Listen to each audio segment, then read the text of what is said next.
I think when I summon a new one, the old one disappears. Yeah, okay, so just one.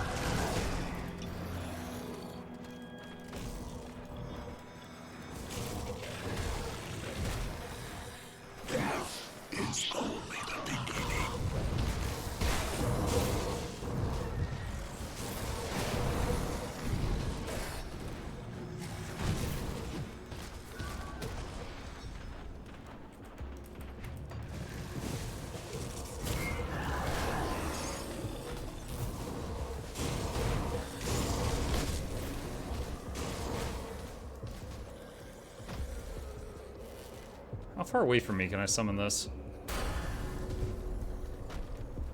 Not very far, like 5 feet in front of me, it looks like.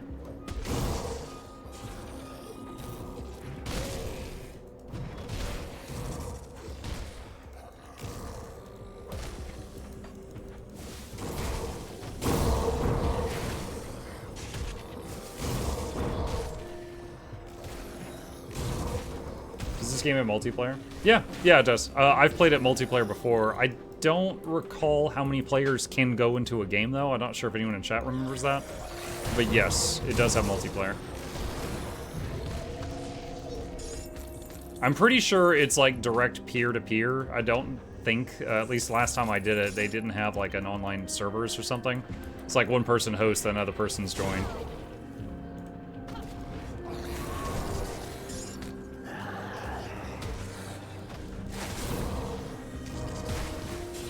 I like that the mana cost of this totem is pretty cheap. It's easy to just throw it out like every fight.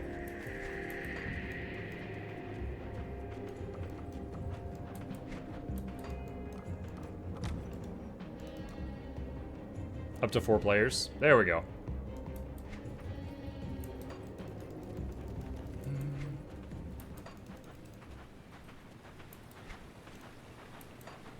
The multiplayer is actually pretty good. Never had any lag or desyncs.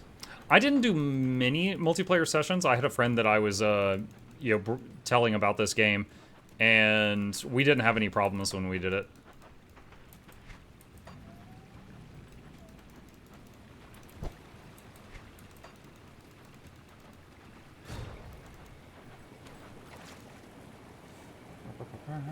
Well, let me tab out really quick. Let's see. Okay.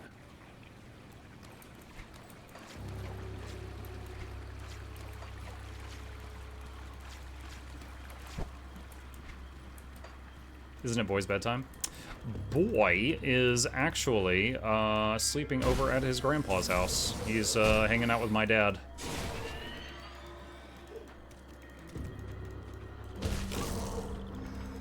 So he is probably fat with pizza and playing on his Nintendo Switch right now or something, if I had to guess.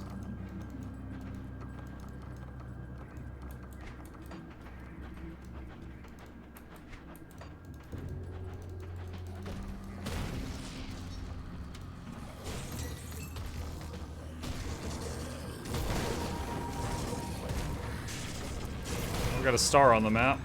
I want to take out the crystal. Take out the crystal.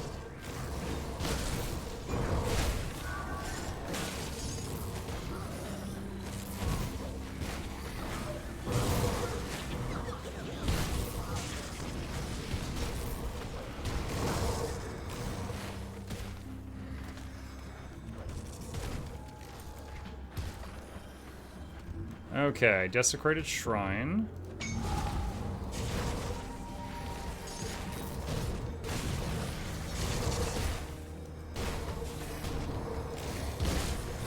I wonder if this totem only heals you when it hurts enemies, or if it heals you even if there's like no enemies nearby. Okay, so we got a devotion point, so we're just going to finish the turtle constellation so that we get the complete constellation bonus. And as you can see, that unlocks a whole bunch of other stuff.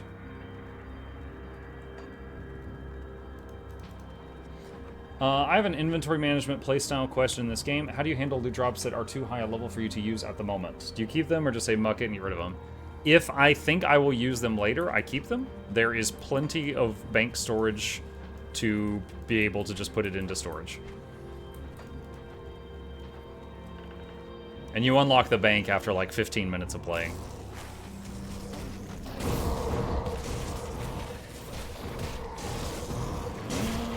Got a lot of stuff here.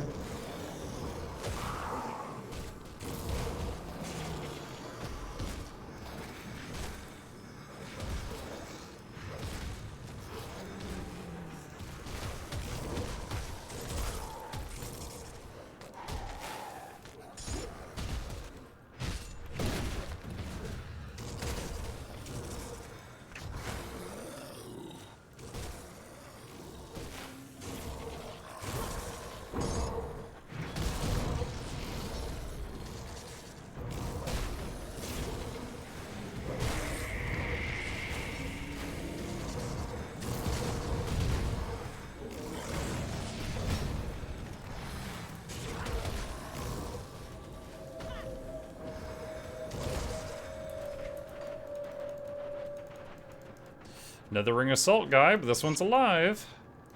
Teleport him to town.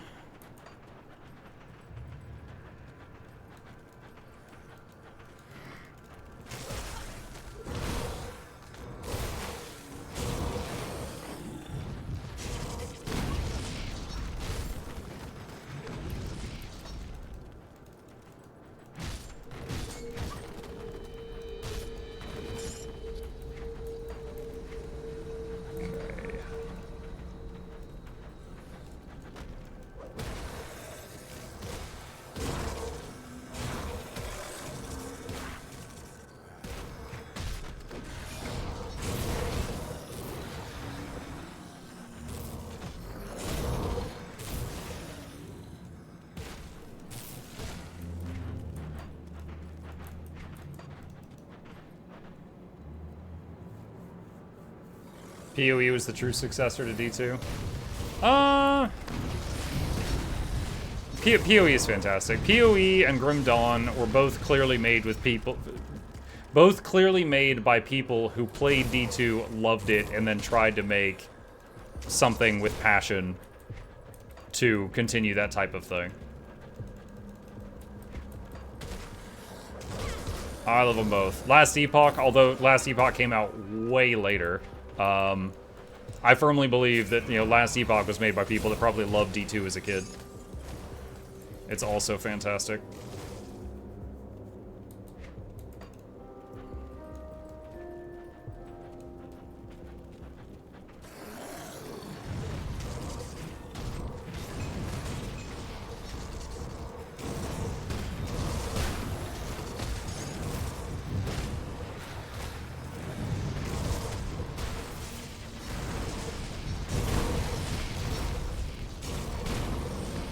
Yeah, the totem's healing is very noticeable in the Briarthorn, because the totem heals for 3% of the target plus 60, so it scales with the target. Briarthorn has 7,000 health, so I'm seeing its hit points jump noticeably when it does the heal.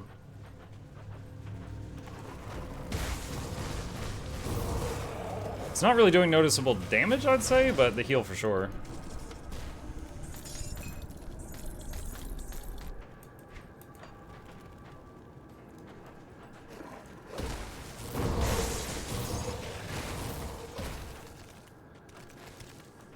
I think Grim Dawn is closer to D2 than PoE. The skill system is a clear spiritual successor as opposed to PoE's sphere grid style.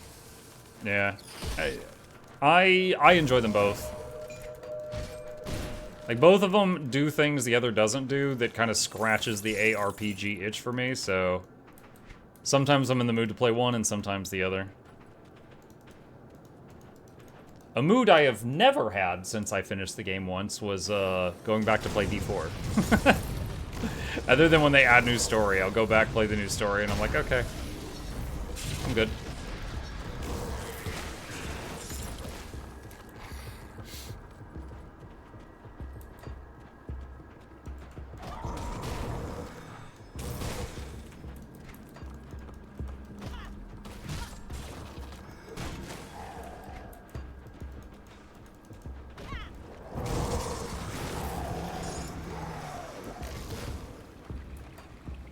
Ooh, we got a named thing.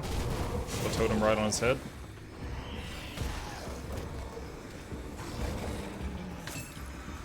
My inventory is full. Alright, so... yeah, I don't think the totem heals except when it's hurting an enemy. So you could almost think of it like it's doing a life transfer from the enemy to your allies. The totem seems to only be healing when it's hurting an enemy. But when it is, because it's percentage based, it's doing substantial heals on the Briarthorn. Come see what's left of my wares. My wares. +1 to all demolitionist skills. Imagine getting that as an early game demolitionist. Probably be nice.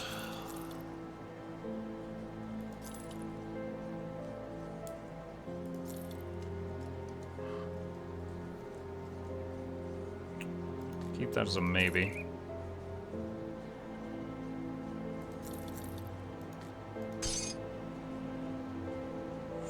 That's an upgrade. New gloves.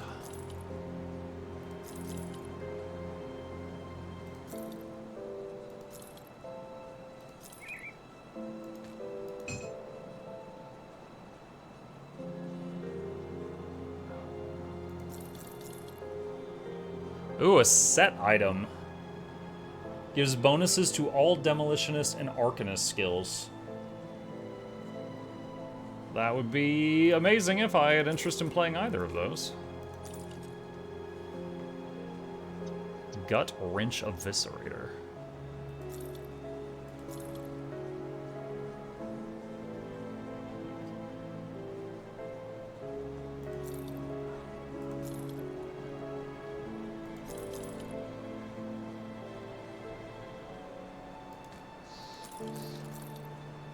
Place the boots. Put it to good use. Let's see. We still haven't picked our second class. Just want to skim over demo, since I just got some good demo gear, and just see if anything catches my eye.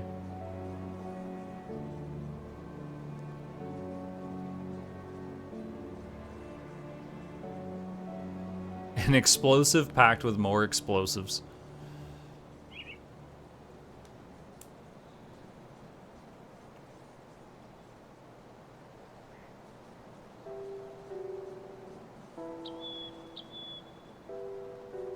The big one. Load your mortar with the big one, which fires towards the beginning of the trap's barrage and then periodically loaded in subsequent shots. Resulting colossal explosion will leave enemies shell-shocked if they survive at all.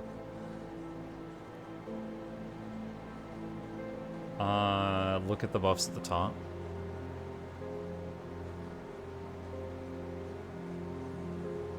Yourself and nearby allies are buffed with living flame that augments attacks and retaliates at enemies.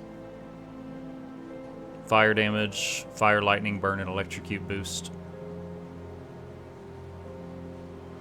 And boost to physical, pierce, trauma. Yeah, that would affect the Briarthorn. I don't know if it would affect the Wind Devils, because they're technically not pets. I don't know if they would get hit by buffs or not. But the bonus to electrocute would affect me, and the Wind Devil inherits my bonuses, so I think it would get the bonus through that method.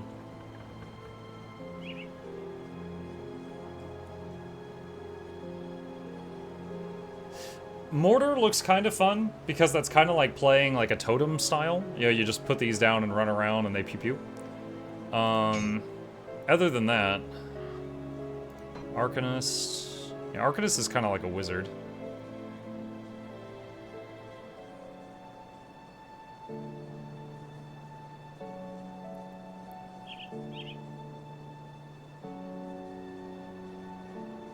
Occultist. Yeah, I've done Shaman Occultist before. Of the builds I've played, that's probably my favorite. The Bonds of Bismael is a buff to all pets' health and damage and attack speed. And then you'd have the Briarthorn, which I have, and you'd have a Hellhound and a Familiar. So you'd have 3 perma-pets. And then the Shaman has the Primal Spirit, which is a limited time powerhouse.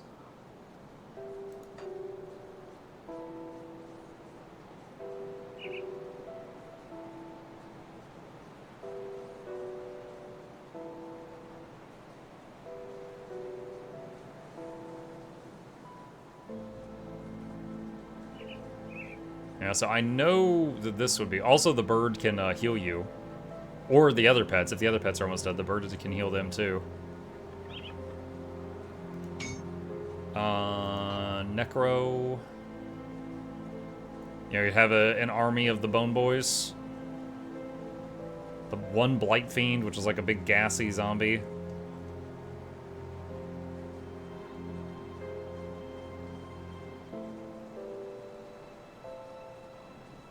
Yeah, so Shaman, Necro... Shaman, an Occultist, and Necro. Any two of those works pretty well. Inquisitor...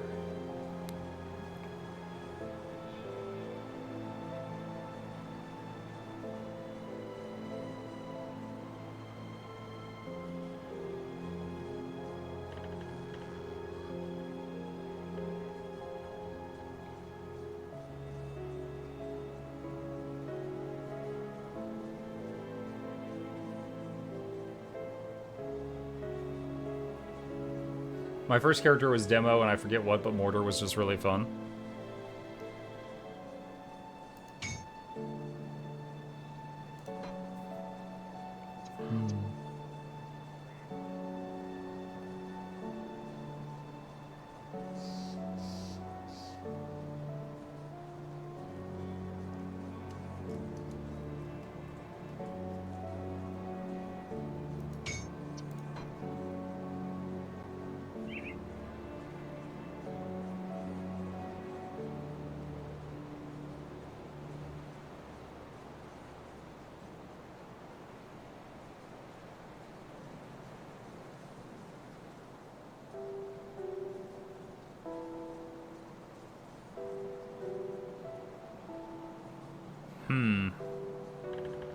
So kind of like the Wind Devils, the Oathkeeper has the Guardian of Imperium, which is like these two knights made out of light that fight enemies. They're invulnerable, so they don't like hold enemy aggro, but they are kind of like, you know, homing damage that's near you at all times, kind of like the Wind Devils are. So I'm wondering, is there anything in Oathkeeper that helps with survivability? Safeguard, shield bonus, gives a bunch of bonuses to shield.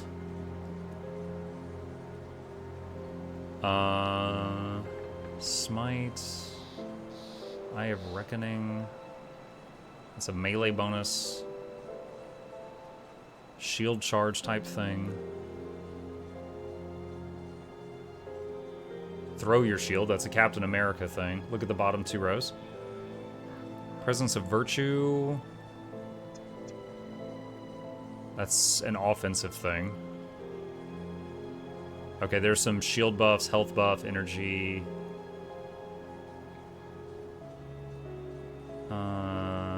Buffs to resistance. Wait, 5% resistance to life reduction.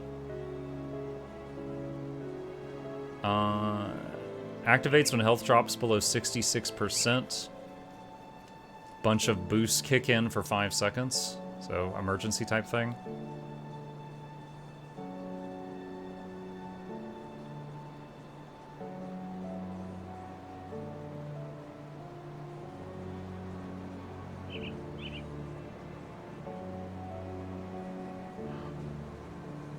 Some resistance here. Reduce stun duration, freeze duration, entrapment, petrify. Plus resistance. 100% energy leech resistance and life leech resistance. So you're just immune to those two things.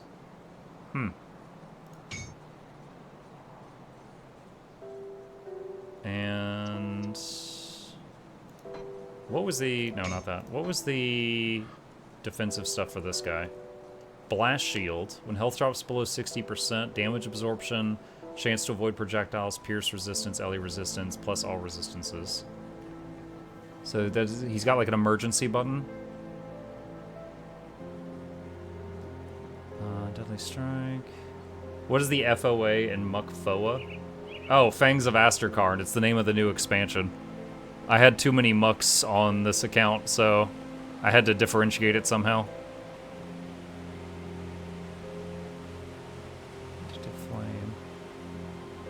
Like, I'm not opposed to going Demolitionist just to have fun with Mortar Trap. I want to make sure I'm getting something else out of it.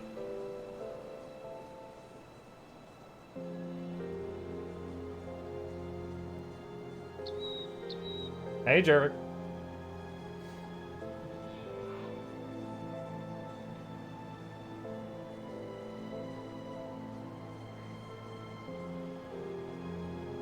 Flashbang. Grenado.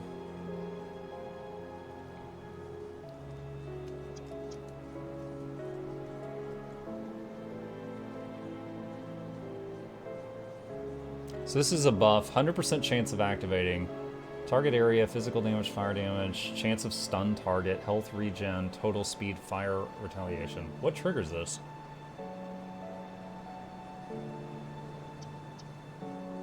I guess it's like when an enemy hits you, all this stuff happens. Your defenses go up, you drop some stuns on the ground, you hit them with some damage. Ulzuin's Wrath. As the flames of Ulzuin scorch adjacent enemies, bolts of Sorcerous Flame and Electricity arc out to strike more distant foes.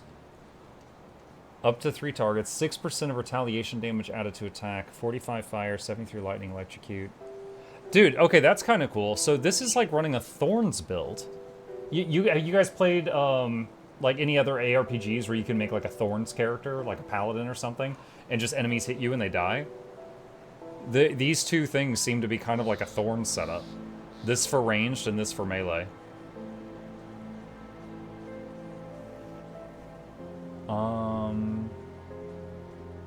Thermite Mine does Ellie resist reduction. Yeah, but it costs... It does. It does cost energy, though. And Shaman, I mean, I could just have Wind Devil... Like, I could have level 1 Wind Devil with Raging Tempest, and that is free Ellie elemental resistance reduction without having to spend mana.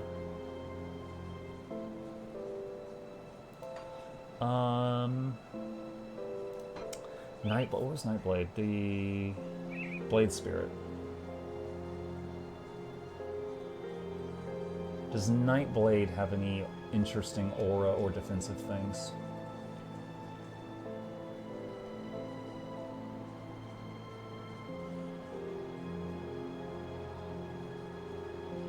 Stacking resist reduction is the big damages. Gotcha.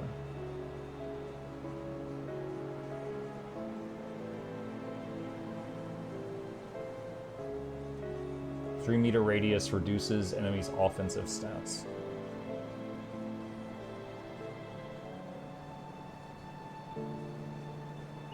This has some defensive boosts.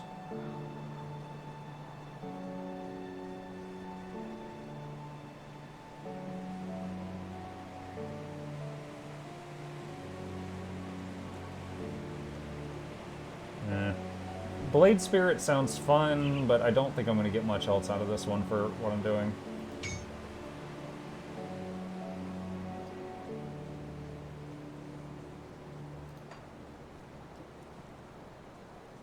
Storm Totem. How... It's been too long. I've played both of these skills, but it's been so many years. How does Storm Totem compare to the Mortar? Because the Storm Totem also summons a gadget on the ground that attacks enemies. 3 summon limit, up to 3, the attack hits up to 3 targets, does lightning and electrocute. And you could change it to become vitality damage if you want.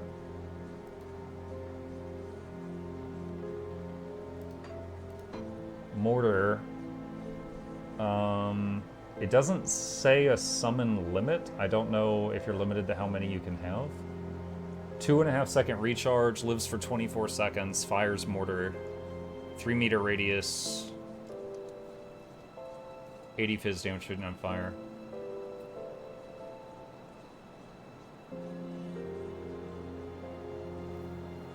Mortar has more range. Does it?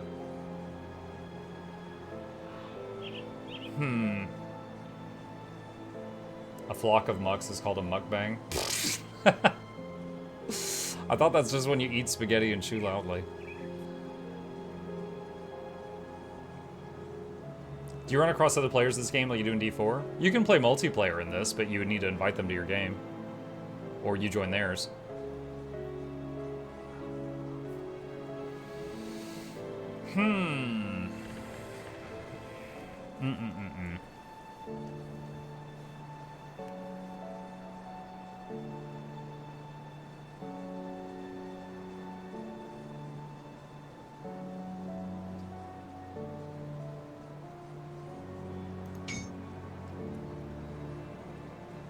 So many options. Let's see. Storm Totem is 32 points. So if I do... Hold on, I'm just reading the tooltip. Health. Vitality damage, vitality decay damage over 2 seconds. 5 meter radius, that's a pretty small radius. Storm Totem... It doesn't say the attack range on it. Mochi, here they put solo self-found in D4.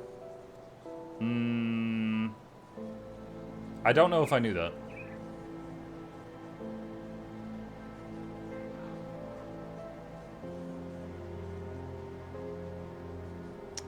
Energy cost 3 summon limit. I don't know. I'm thinking about doing Shaman demo, but for now,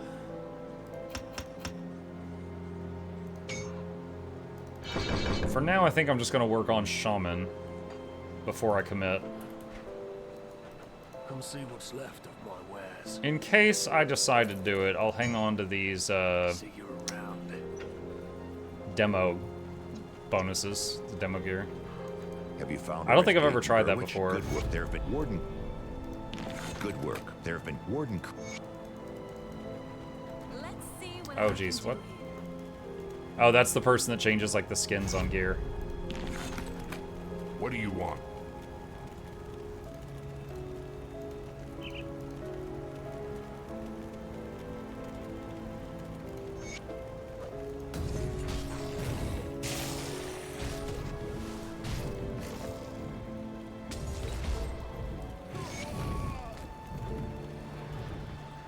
Then we go tell him why we What's just with killed all the somebody. commotion? I trusted that.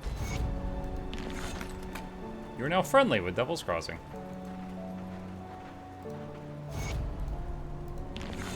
Okay, I think we've turned in all of those quests. And let's see, we need to go here.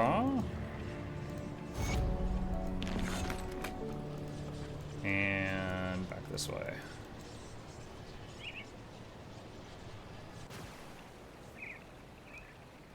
Shaman Necros, more pets. Yeah, I know. I was trying to think of something I hadn't done before.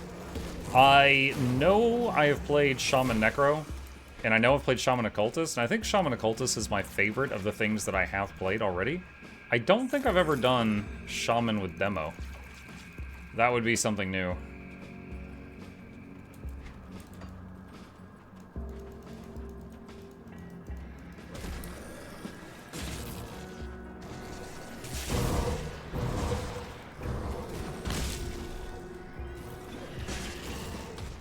It's the best day ever. Oh my god.